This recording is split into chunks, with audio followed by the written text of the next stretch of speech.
Okay. Welcome to MugenCast episode 47.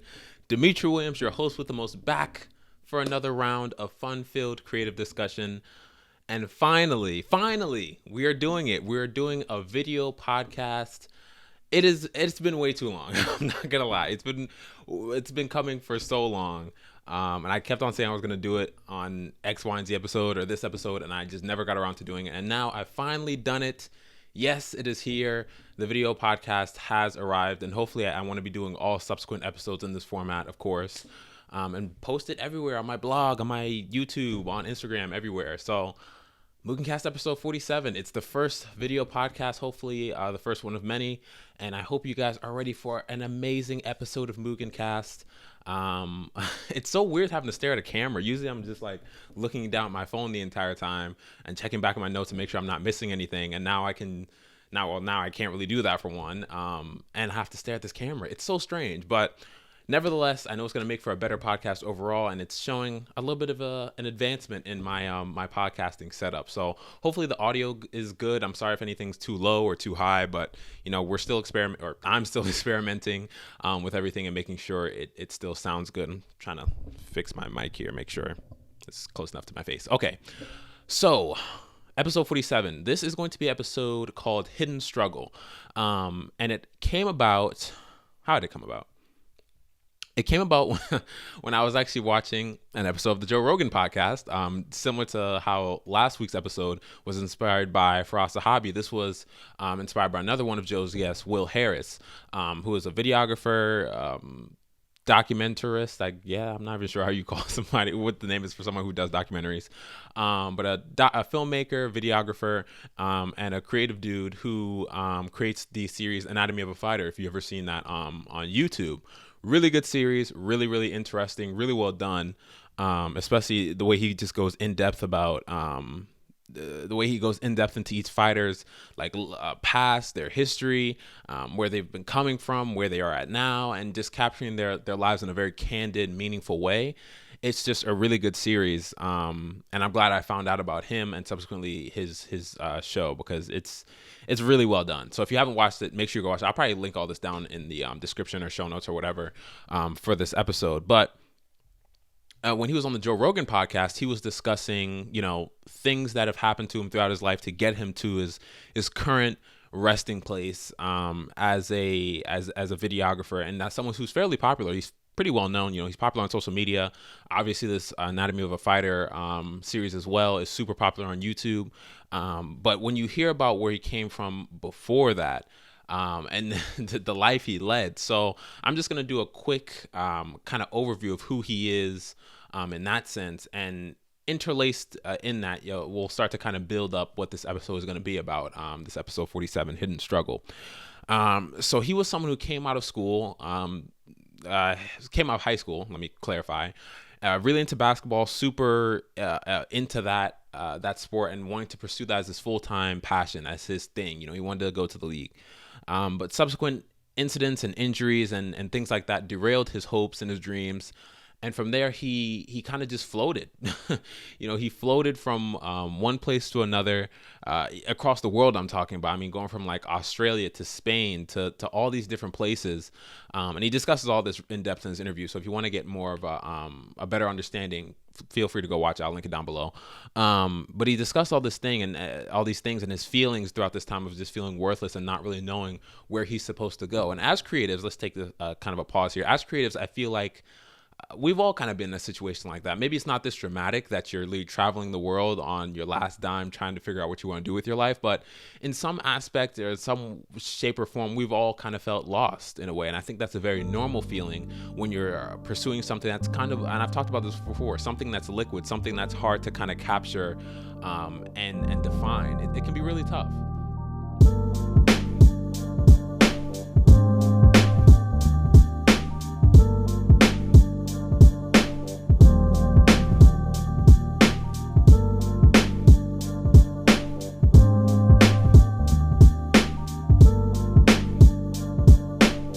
As I'm listening to story. I love a good like rags to riches, like built myself up from nothing type of story. Like I love stories like that. I think they're really interesting. And I think there's a lot of lessons that can be taken from them. And as I'm listening to the story go from place to place and incident to incident, some of them were hilarious. Some of them were very sad. In the case of some of the areas he ended up in, the situations he ended up in. But there was always lessons to each one. And what I decided to do for this episode was kind of pick out some of the lessons I gleaned from listening to it. Not necessarily ones that he directly said, like, this is what I learned, but just things I pulled from my experience, or things that I pulled with my experience and the experience of others that I've seen, and Will's experience, obviously, to kind of come together, just talk about a few things that I think would be really beneficial for the modern day creative. Of course, this podcast is for the modern day creative. So let's get into a few of those. Let's start with the first one. So first thing is, on Will's journey, he often talked about the idea of angels, meeting angels throughout his journey, people who would give him a place to stay, people who would give him money to try and get back home, things like that. People he met in his life who were going to uplift him and try to push him to that greater purpose that he was trying to find. I think this is really true. I've definitely come across these people in my travels and in my life, of people just want to help you. People just see something in you. They for whatever reason, they just want to be there for you. Even if it's not in a romantic sense, or even if it's not a familial responsibility. It's just people who kind of see what you're going through and say, I can help this person, so let me help this person. And it's amazing. It feels like, to me, when I've had it happen to me, and just hearing how he's talked about it as well, it feels like you're being turned back towards the path that you were meant to follow. But also interesting, just as many, and this is me kind of ad-libbing a little bit, just as many angels as you're going to find, you're also going to find just as many demons who are trying to take you off of your path, or not even necessarily people, but things, substances, places that are going to try and derail you from the ultimate path and the ultimate goal that you're trying to find. And this can be tough. So it's like you're trying to balance both the angel and the demons that you're finding along your journey, and choosing the right over the wrong more often than not, because honestly, we're all going to succumb to that. We're all going to succumb to something that we shouldn't have done, a situation we're not proud of, and something we could have done better. But it's just choosing the right answer more than choosing the wrong answer. So that's one lesson. I said that so weird. That's one lesson I definitely took from his story that was really, really poignant. And so the second lesson I understood from this whole thing was the idea that a lot of the trouble and a lot of the mistakes we make and a lot of the problems we face are often self-inflicted. Interestingly enough, so many of these situations he would get himself into, he would create it himself. He would often be the catalyst for that negative event. Some like those demons I was talking about before, he would be the one creating them. He would be the one letting them into his life. And when you think about it that way, now coming full circle, of course, he's a successful person. He got back on his feet, whatever. But if he was, and this is going to sound like 2020 hindsight, Demetrius playing, armchair Monday morning psychologist. But if he was able to get back, if he was able to get in tune with himself and be able to admit that he was the one causing these problems and he was the issue and he had to change, he would have progressed in his journey so much faster. And it sucks when, we go through certain periods and we're trying to understand what's going on, what's wrong, what am I doing incorrectly that needs to change for me to get to that next level of my creative development or just life development.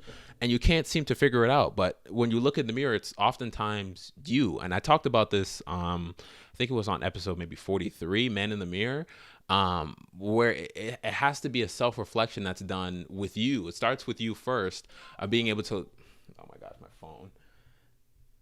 Being able to look at yourself and say, okay, I'm making a mistake here. This is wrong. And I need to do better. Because the faster you can do that, it's the faster you're going to get to your next level, your next stage in development. And it's critical to do this sooner rather than later because of that. Because how much time are you going to be wasting? How many months, years are you going to be wasting? When you look at Will's story, or if you listen to Will's story, you'll see, I think he was probably going through this period for maybe like 5 years or so post-graduation, maybe even a little bit longer before he kind of finally found his passion being videography rather. You don't want to be like him. And not to say that in a negative way, because obviously his journey taught him a lot, but if you have the option to to look yourself in the mirror today and identify your problems and identify your issues, just jump on it now. Try your best. And of course, it's not easy. It's not easy for any of us. It's not easy for me to overcome, issues that I have. But it's just taking the culpability and responsibility that the situations you put yourself in, a lot of the times start and end with you.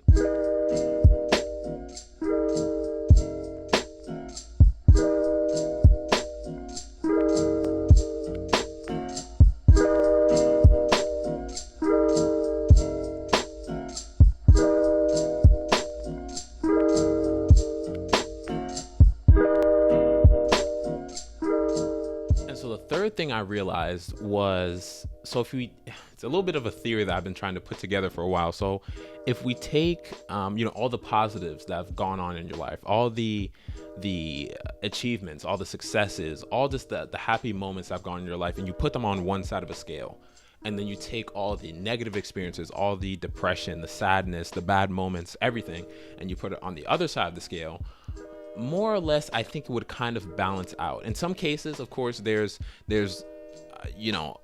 inordinate amounts of happiness that go on in someone's life, and inordinate amounts of sadness that unfortunately happens to other individuals. And it's not always fair, for sure. Definitely not saying that at all. But I think if you take that, more or less, it kind of balances out in some way. And when you compare yourself to someone, say someone super successful, like a Michael Jordan or someone like that, I think if you take all the happiness, the successes and all that stuff, and you take all the negatives, the demons and the other problems and issues he had to overcome to become the successful individual he is, I think they kind of balance out as well. Everyone has their issues, no matter what, no matter how high on the totem pole of, whether it's socioeconomic status or just social status or whatever popularity. I think everyone has problems that they're trying to overcome day by day. And many times when you're having more successful periods, you're also going through more hurt internally that people can't really see. And also you can't really talk about it out loud because it seems everything's going okay. It seems everything is going fine. But internally, you're suffering just as much as the next man. And in a way, and I don't mean this to come off negative at all, I feel like we should take some type of pride in that you think you're so far behind your idol or someone else that you look up to, but in reality, you're really not. You're significantly closer to them than you might think. Not necessarily that you're achieving the highest highs of success that they have, but it's just that you're also going through life just like they are. They're putting one foot in front of the other, just like you are, breathing air the same way you are. And it's not something, the position you are in life right now isn't something to say, okay, I'm going to compare me to this person, and okay, they're clearly further ahead of me, so I suck. It's not that simple of an equation. You don't know what's going on behind the scenes. You don't understand what everyone's facing. And that's why I decided to call this episode Hidden Struggle, because it's the journey, it's the struggle that everyone's kind of fighting to overcome, but no one else can see it. No one else is seeing that scale. No one else is knowing how the good and the bad of your life, trying to kind of form that equilibrium, and how they are in balance, and how you've suffered as much as anyone else, or you've had just as much success as anyone else. No one really knows that except for you. And you have to keep that in mind, that everyone else is kind of going through that as well.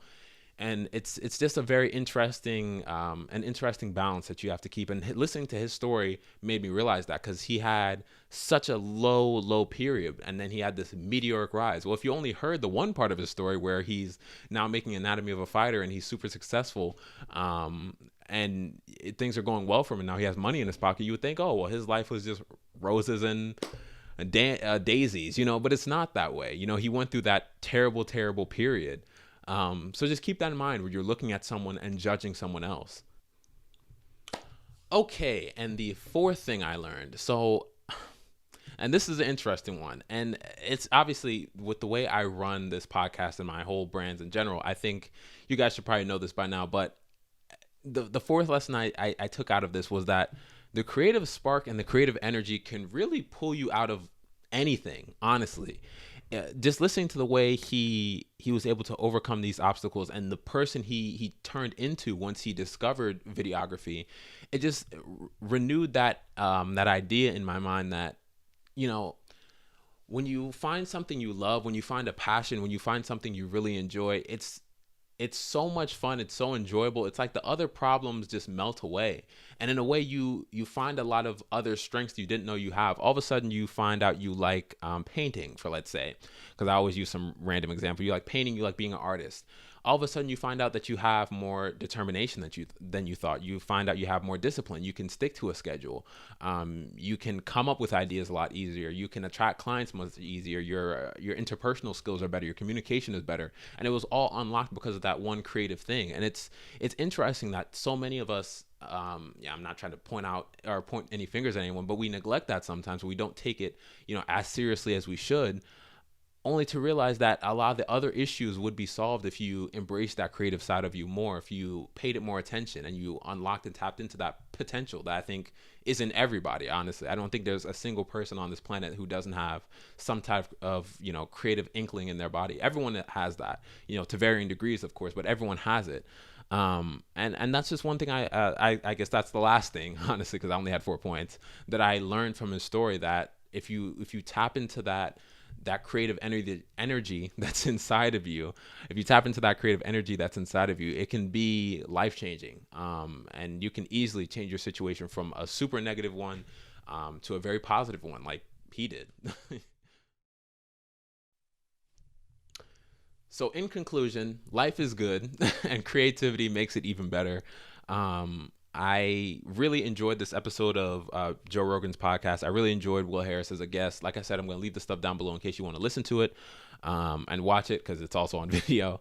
And yeah, I took some good lessons from it. I hope these 4 points that I just gave to you guys, hopefully it's helpful in some way.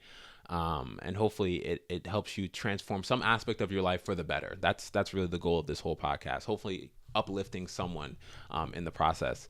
And I wasn't gonna do a dope creator on this episode because this is more of like a test run. I didn't want to run too long before I have some like technical issue. I've actually already had some, but I just want to go on a little bit more on Will Harris's career and kind of give him a little bit of a shout out, I guess, in this video. And that's what the dope creator is, more or less. Creators I really enjoy and I think are really good at what they do as well. And I think you should check them out too.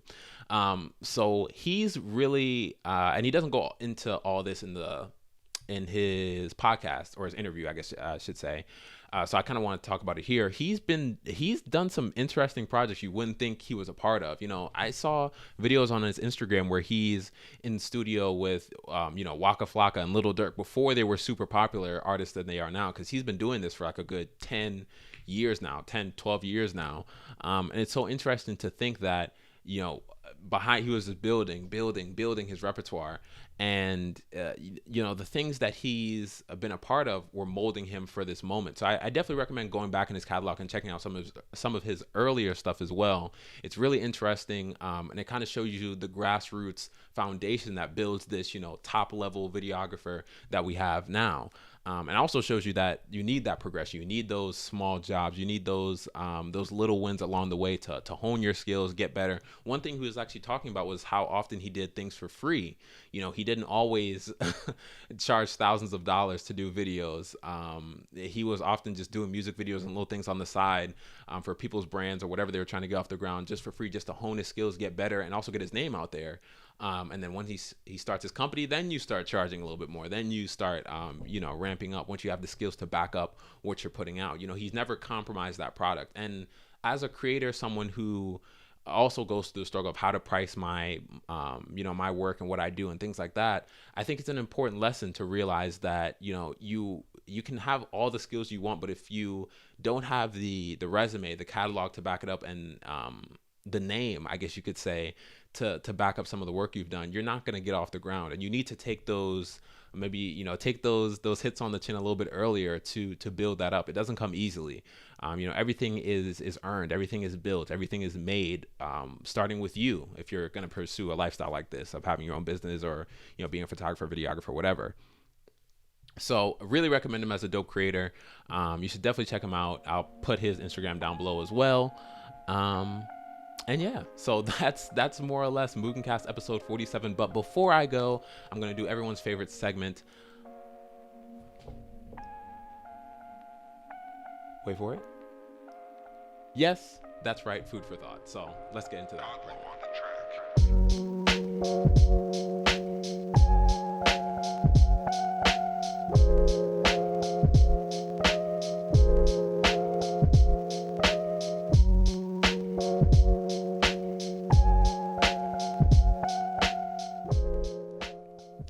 It's never going to be the case where things go smoothly. More often than not, the unexpected is what you should prepare for the most. But in these moments of uncertainty, who will you show yourself to be? Someone who can adjust to the situation, or someone who's going to crumble beneath all the pressure?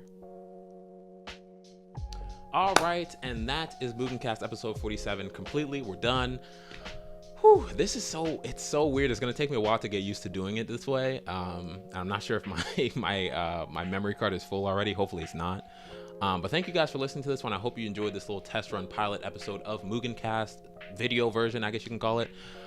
47 episodes of this, almost at 50, which is crazy to think about. I'm glad I'm finally advancing the podcast in some way now that we're about to hit a milestone. But thank you again for listening. Feel free to check out more of my stuff on my blog, forevermugen.com. Check me out on Instagram, forever.mugen, and on Twitter, I guess, because I'm on there technically too, Tales of Mugen. I don't use it, to be honest, and I don't have a Facebook.